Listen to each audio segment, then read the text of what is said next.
दोस्तों नमस्कार, मेरे चैनल पर आपका स्वागत है। अभिनंदन है। हम बात कर रहे हैं आज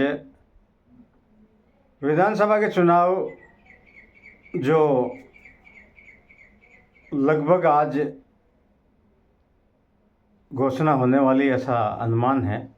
5 राज्यों के अंदर चुनाव होने जा रहे हैं अब विधानसभा के, जिनके कार्यकाल मई तक ख़त्म हो रहे हैं। उससे पहले पहले ये चुनाव कराए जा रहे हैं। तो ये कौन कौन से राज्य है और इन राज्यों में कितनी सीटें हैं, किन की सरकार है। तो सबसे पहले असम की बात कर लेते हैं और आपको उन राज्यों के नाम भी बता दें। यहाँ असम में चुनाव होने जा रहे हैं विधानसभा के, और पश्चिम बंगाल, दोनों राज्य पास पास में। उसके बाद में तमिलनाडु के चुनाव हो रहे हैं और केरल के चुनाव हो रहे हैं और पांडिचेरी। ये 5 जगह पे विधानसभा के चुनाव होने जा रहे हैं अब। तो आज शायद आज ही तारीखों का ऐलान हो जाएगा। तो उसके बारे में यहाँ किसकी सरकार है उस चर्चा करने वाले हैं इस वीडियो के अंदर।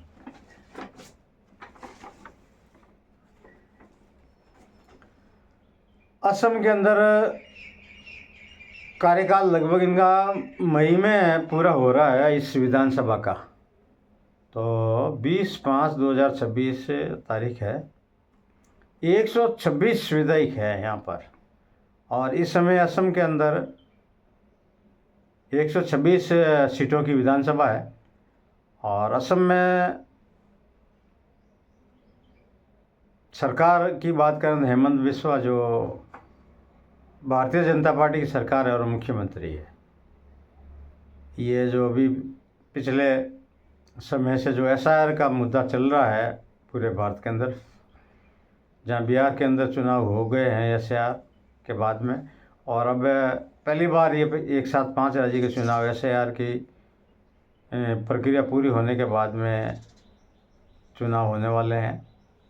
तो असम की अगर हम बात करेंगे तो असम में 126 सदस्य वाली विधानसभा है। और यहाँ पर देखते हैं बहुमत तो भारतीय जनता पार्टी का है। सर्वे जितने भी सर्वे आए हैं अभी, इन सर्वे में कांग्रेस काफ़ी कुछ अच्छा कर रही है, और कांग्रेस से समर्थित दल है वो भी। तो सर्वे के अनुसार इस बार आसाम के अंदर कांग्रेस अच्छी खासी टक्कर दे सकती है भारतीय जनता पार्टी को। और लंबे समय से जिस राज्य में जिसके शासन होता है, तो उस हिसाब से भी वहाँ एंटी इनकम्बेंसी की ज़्यादा हो जाती है। तो जनता जनार्दन है, देखिए उनका मन बदल भी जाता है। तो ये थी आसाम। और असम के अंदर 126 सीटें थी जो इनका चुनाव होना है। इसके बाद में हम बात कर लेते हैं आसाम के बाद में पश्चिम बंगाल की बात करेंगे। पश्चिम बंगाल एक बड़ा राज्य है, और पश्चिम बंगाल में ममता बनर्जी की सरकार है पिछले 3 टर्म से, यानी 15 वर्षों से। तो ममता बनर्जी एक अच्छा लड़ाका कह सकते हैं वो राजनीति की, और लोकल है। इसके मुकाबले में भारतीय जनता पार्टी काफ़ी कुछ कर रही है टीएमसी को हराने के लिए। पिछली बार जब चुनाव हुआ था तो उस चुनाव के अंदर भी काफ़ी भारतीय जनता पार्टी ने दमखम लगाया था, और एक बार तो ऐसा लग रहा था कि भारतीय जनता पार्टी अपनी सरकार बना लेगी।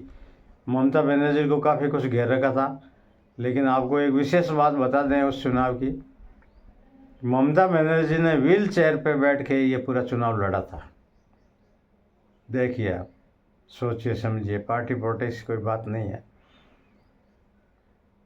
व्हील चेयर पे उन्होंने ये चुनाव जीता है और 200 से ज़्यादा उन्होंने सीटें जीती थी उस चुनाव के अंदर। तो हालांकि सबसे बड़ी चीज़ ये रही कि ममता बनर्जी खुद हार गई, एमएलए का चुनाव खुद हार गई और पार्टी को बम्पर जीत मिली। और वो भी पूरे चुनाव के दौरान ममता बनर्जी स्टेज पे व्हील चेयर से ही भाषण दिया उसने, कमाल किया था। और कमाल की भी बात है, इसमें कहने की क्या। तो बड़ा ही रोचक मुकाबला था। भारतीय जनता पार्टी के बड़े बड़े लीडरों ने, पूरे हिंदुस्तान की भारतीय जनता पार्टी वहाँ पश्चिम बंगाल के अंदर चुनाव प्रचार कर चुकी थी। उसके उपरांत भी आदि योगी जी, अमित शाह, नरेंद्र मोदी, भारत के प्रधानमंत्री, ये सारे बड़ी बड़ी रैलियां कर चुके थे, राजनाथ सिंह। उसके उपरांत ममता बनर्जी अकेली व्हील चेयर पे उन्होंने ये चुनाव जीत लिया था।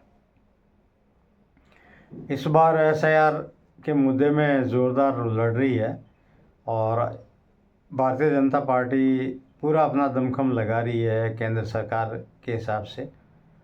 और ऐसा लगता है कि भारतीय जनता पार्टी इस बार भी शायद ममता बनर्जी को नहीं हरा पाएगी। अभी तक के जो भी आंकड़े आ रहे हैं, जो भी रिसर्च आ रहे हैं और जो भी सूत्र है और जो भी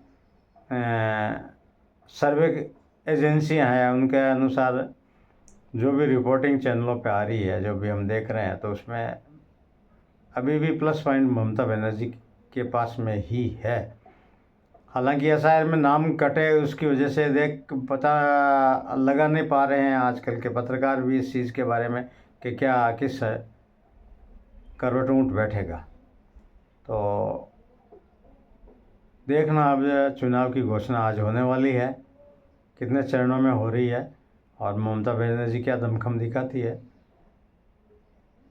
लोकल लीडर है ममता बनर्जी और सबसे बड़ी चीज़ है कि बंगाली अस्मिता पे ये चुनाव लड़ा जाता है। बंगाल के लोग बंगाल के लोग चाहिए बीजेपी को, वहाँ भारतीय जनता पार्टी को बाहर के लोगों।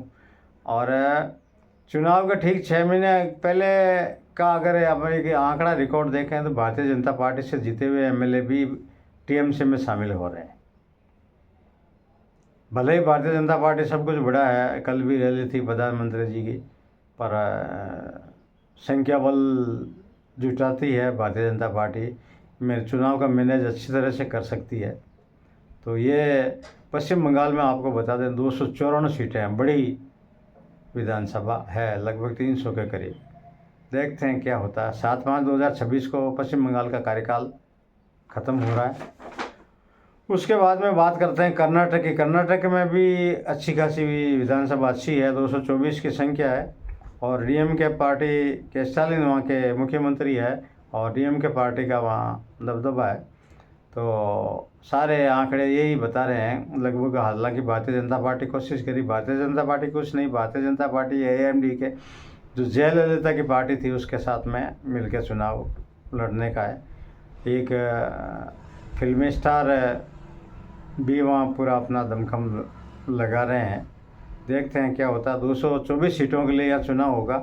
इनकी भी तारीख है मई 2028 में ही पूरी हो रही है और मई 2028 में केरल, यहाँ 140 की विधानसभा यहाँ पर है और केरल में भी लेफ्ट का शासन है, कांग्रेस और इनके साथ में।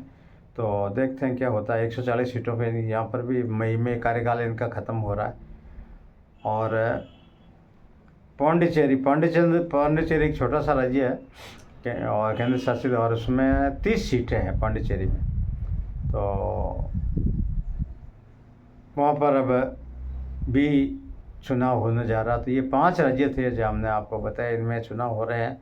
पश्चिम बंगाल, तमिलनाडु बड़ा है, उसके बाद में असम और केरला के बराबर लगभग सीटें हैं और पांडिचेरी की 30 सीटें। तो आज चुनाव की घोषणा हो रही है, देखते हैं क्या कार्यक्रम होता है। और भारतीय जनता पार्टी की असम में सरकार है, वो रिपीट करने की कोशिश हो सकती है। बाकी यथावत पांडिचेरी में भी यथावत भाजपा का ही शासन है। तो देखते हैं क्या होता है। अब चुनाव की घोषणा होने जा रही है आज ही, और कितने चरण में होते हैं, कैसे होते हैं, वो सारा उस पर डिपेंड होगा। तो हमने ये जानकारी अपडेट की 5 राज्यों की। वीडियो आपको कैसा लगा, लाइक करें, शेयर करें, वीडियो में कमेंट ज़रूर करें। जो भी कमी है तो आप कमेंट में ज़रूर लिखें, ताकि हमें उस कमी को हम सुधार सकें। बहुत बहुत धन्यवाद आपका।